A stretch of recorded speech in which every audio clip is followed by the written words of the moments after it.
and welcome to Trending with Enrique Castillo, actor, director, author, my husband, and he's husband, father, yes, Tío, Tata.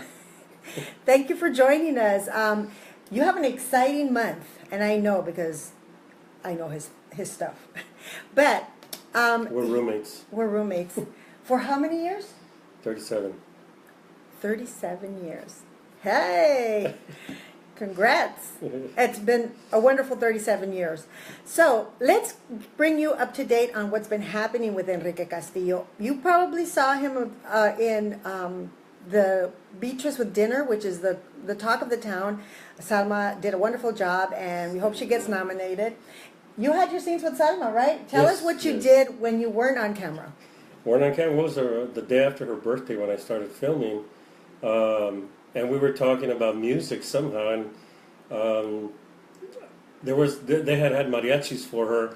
So I said, "Hey, did they sing any of Juan Gabriel's music to you?"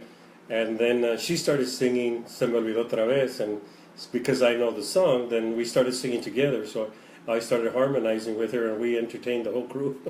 Wow, this could be a start of another career. But let's talk about this month. This month, you have two great events. One of them is this Saturday, and it is going to be to promote his book at the San Diego Latino Film Festival, because his book was nominated for Best Mystery. And what book are we talking about? The Dead of Summer. You can get it on Amazon. Look at that. Isn't that a beautiful cover? It was a family affair. It was designed by our daughter, Karina and Noel.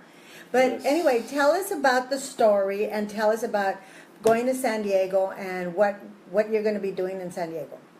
Well, the story is about it's actually a tribute to women who have never received justice along the border between the U.S. and Mexico.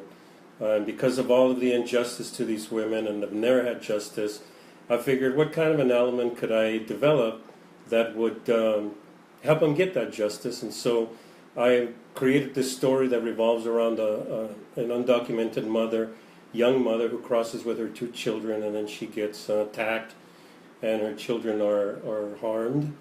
And then she sets out on a vengeance against them, kind of a retribution journey.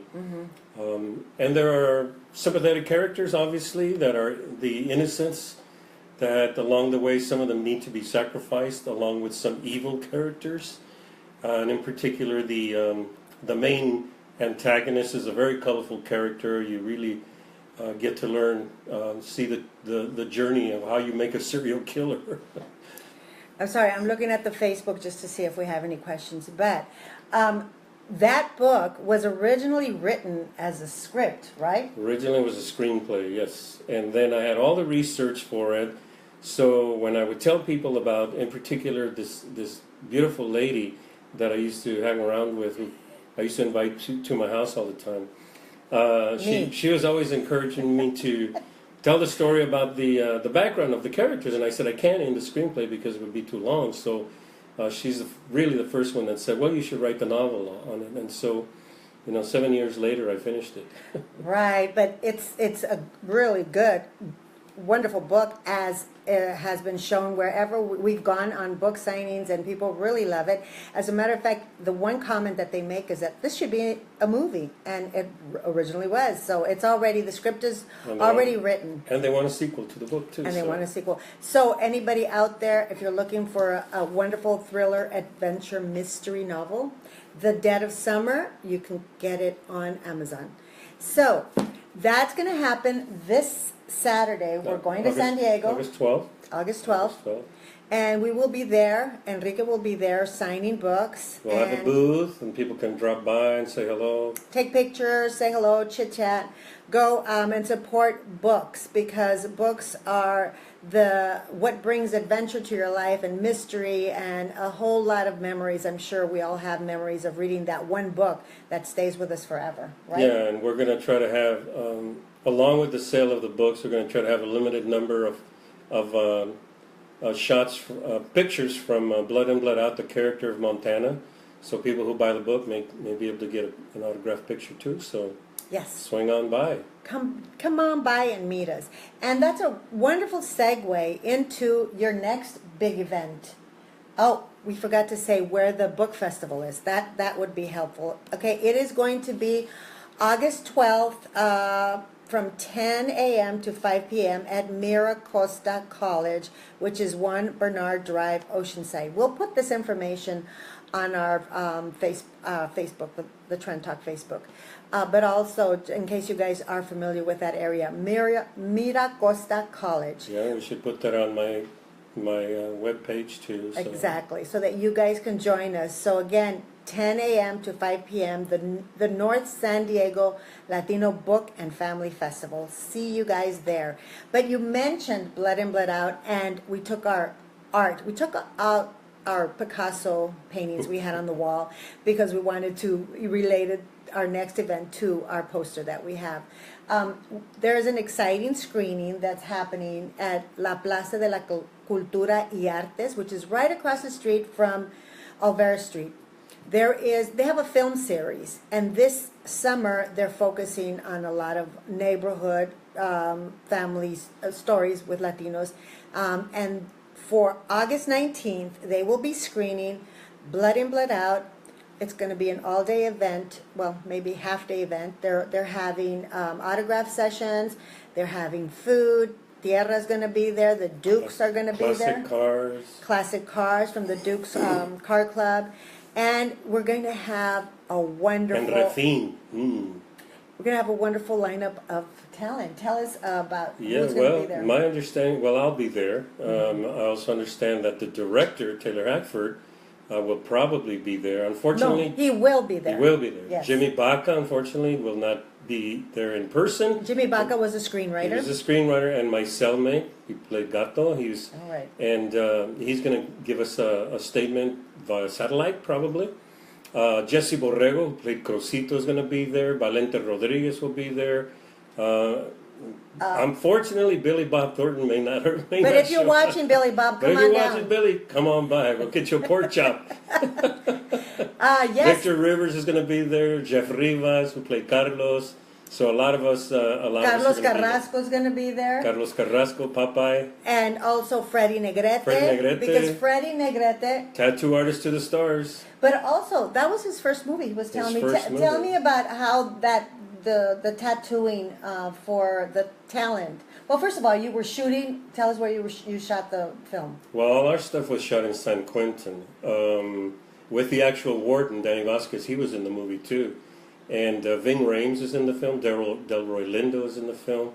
But it was an intense. I mean, the first thing that's very intimidating, they give you a waiver to sign that says basically you're signing your life away because you understand that when you go in there, it's a working prison. So if anything should happen, they take you hostage or whatever, the state will not do anything to negotiate for your release. They'll do everything they can to make you comfortable, but basically you're signing away your life in there. So it was very intimidating to have that placed in front of you and you actually sign it. Then you go through the Sally Port where they lock the doors behind and in front of you. And then going in there is an entire process because it is a working prison. Everybody had to be counted. Every item that the crew brought in had to be counted. Screwdrivers, whatever they used, everything had to be counted going in and out. So it's quite an interesting experience. And tell us about the tattoos. That I spoke to Freddie recently, and he was telling me about the process. Yeah, the tattoos they came up with. Danny Trejo obviously had already a lot of his own, yes, including Rosita on his chest. But they would actually put like a stencil on your arm or wherever they're going to put the tattoo, or more like a decal, really. And then once they peel it off, the element was there, and it was really good. And then they would tint it, color it, and shape it, and then make sure it would stay on. And then they would actually stay on for about 3-4 days. So you don't have to worry about showering and having it done every day. Just basic touch-ups. And this was the first time that they had done this in a movie, and Freddie Negrete was saying he pioneered it along with the other gentleman. Gil Monte was another tattoo artist. There are a lot of people that have become very successful from the film. We've mentioned some of them. Stunt people were there.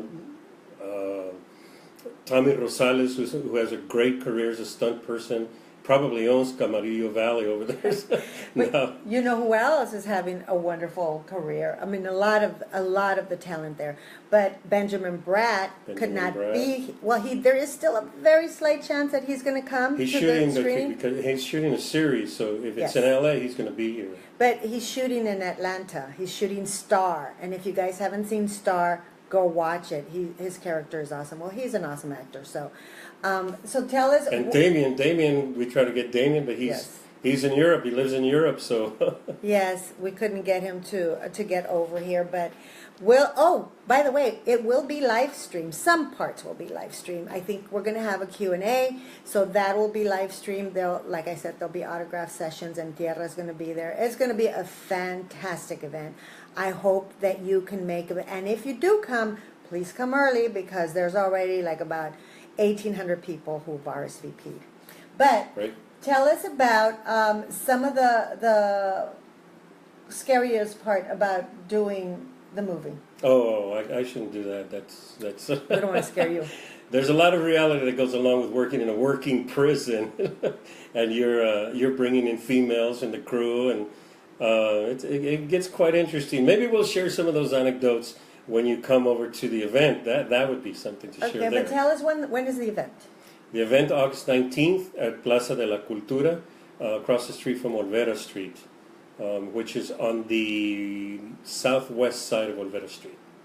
So I know that this movie has a big, major following, not just here in the U.S., across the world. Tell us about some of the people that have reached out to you, and from what countries.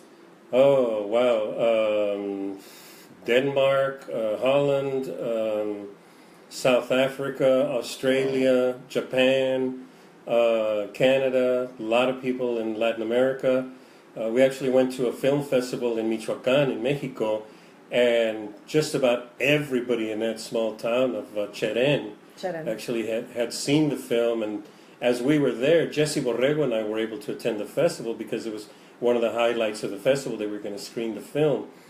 And as we were being interviewed and signing some autographs, people were actually going to the local print shop there and printing out pictures from the film and bringing them over. And we were asking, where'd you guys get these pictures? They said, we just had them printed down the street. Yeah, the internet has gotten everywhere. So they go to the internet, download color the picture, photos they did, and print it everything. We signed them. We must have signed well over 1,000 posters and pictures, and it was an amazing event. If you guys have any questions, you can go ahead and write them in, and we will ask them. But who are you looking most forward to see at the reunion? Well, some people I see on a somewhat regular basis. I've actually seen some of the actors at auditions for other projects. People I rarely get to see, of course, Taylor Hackford, the director. We had a very good relationship during the shooting of it. He was very, very generous as a director and complimentary. We maintained a relationship, but mostly by phone. But over the years, we haven't had that close ties. But this is how important the director Taylor Hackford thought that this screening is. He is right now currently in Italy, and he had some business, and he extended his days to be in the U.S. just to be at the screening. Yes, he's with Her Majesty. Yeah, Helen Mirren. Helen Mirren. Yes, but very exciting to see that this film has had a life. I mean, it's going to be 25 years next year. Why do you think people really like this film? Love this film sometimes, yeah. I think primarily it's because of the family element. The film has a lot of heart in that respect. Even though these guys are the three principal characters are what you would call the street element of our culture, which is a very small part of the culture. Nevertheless, they find something that is really missing in their lives, and that is family. The closeness of the family, respect from the family, consideration. Sometimes they're misguided about it because it is actually there. But in your youth, you don't pay that much attention to your mother or your father or your uncles, or people who you consider law enforcement or what have you. And so in your rebellious youth, you're sowing your wild seeds and you find yourself somewhat isolated. And so you gravitate towards those that are very like-minded like you. And that's where they find the family element. They're all peers. They're all basically the same age. And some of them are even family. And so that closeness, that bond that they have and support for each other and try to share in their aspirations and hopes for the future and how to survive, it draws them really close together. And that's the critical element of the story. And if you basically get it at the end of the film, because it begins with the tree, you know, and a long shot, aerial shot of the community as a whole. And then in the end, it goes full circle with the guys all together talking about that unity. And then the final shots of the film, which is a helicopter shot, now they use drones, is the tree, which is a symbol of the family. And so that I think is the underlying element for the film. And it takes a very close look at camaraderie and relationships, and basically the love element that is missing a lot in a lot of other films. Yes, one of the comments that he always gets, it's the love that is felt, that the That's family a lot of love. heart. I want to say hi to Adrian Iniguez. Thank you for joining us. Jose Elijah Silva says it is his favorite movie. Thank you, Jose. That's great. Appreciate it. Yes, it's wonderful that all of these actors are going to be together. It's going to be exciting. So I want to also touch upon another project that Enrique has. This is in the directing realm because he's the writer, the author, and the actor. And now we're going to touch upon your writing for theater and your project Veteranos, A Legacy of Valor, which we hope to bring it back next year. Veteranos is a tribute to Latino military veterans and Medal of Honor recipients in particular. It's a 2-act play. It covers 4 wars in American history: the World War I, World War II, Korea, and Vietnam.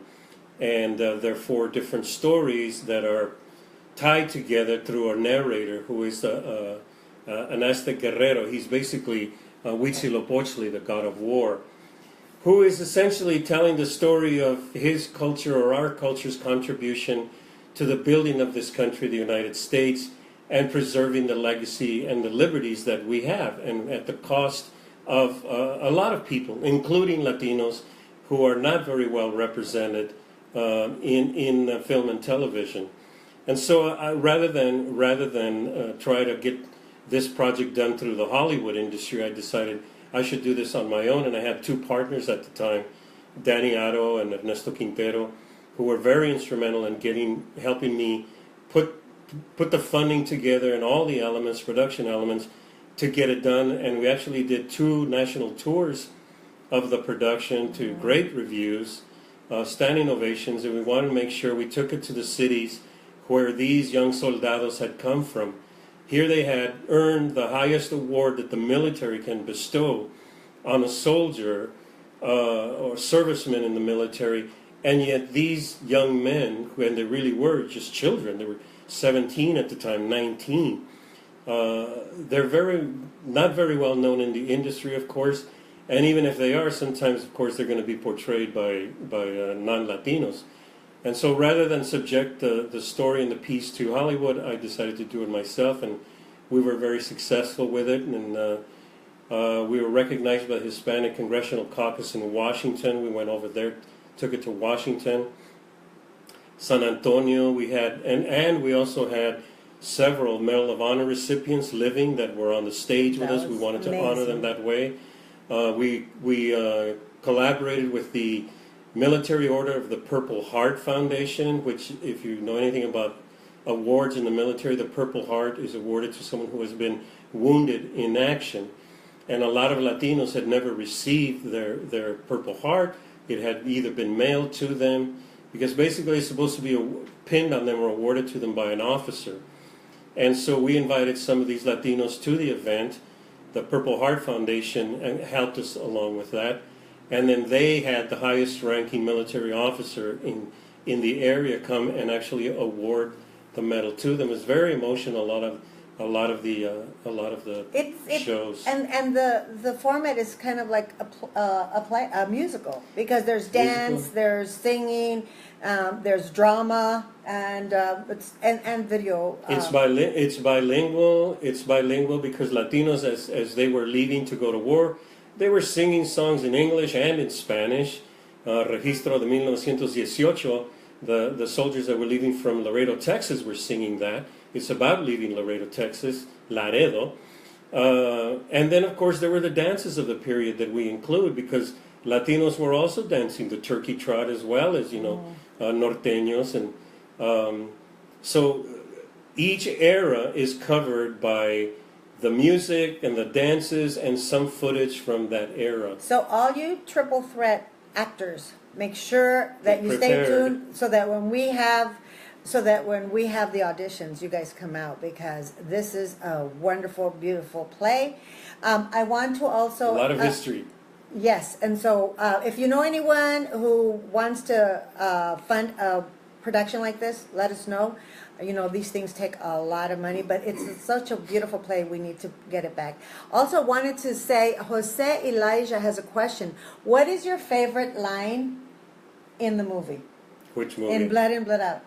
Because we didn't talk about all his other movies, Mi Familia, and he did Weeds, and he did High Low Country, but in Actually, my favorite movie from the film does not even belong to me. The favorite line. The line. What is it? The line belongs to the mother when she says to Paco, or she says, we should be taking care of each other, not fighting over street corners.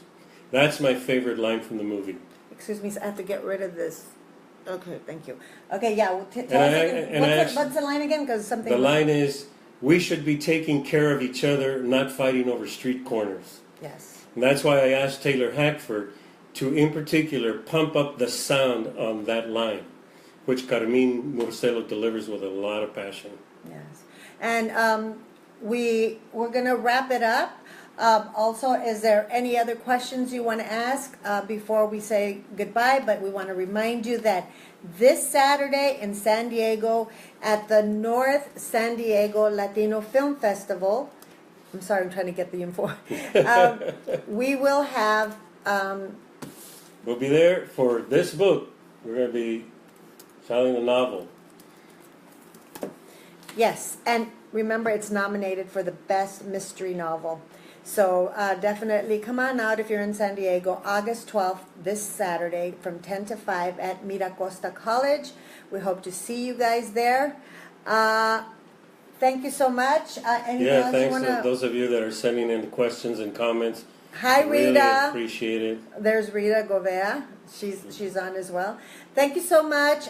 We will be back next week, as usual, with our Trending With. I want to thank you.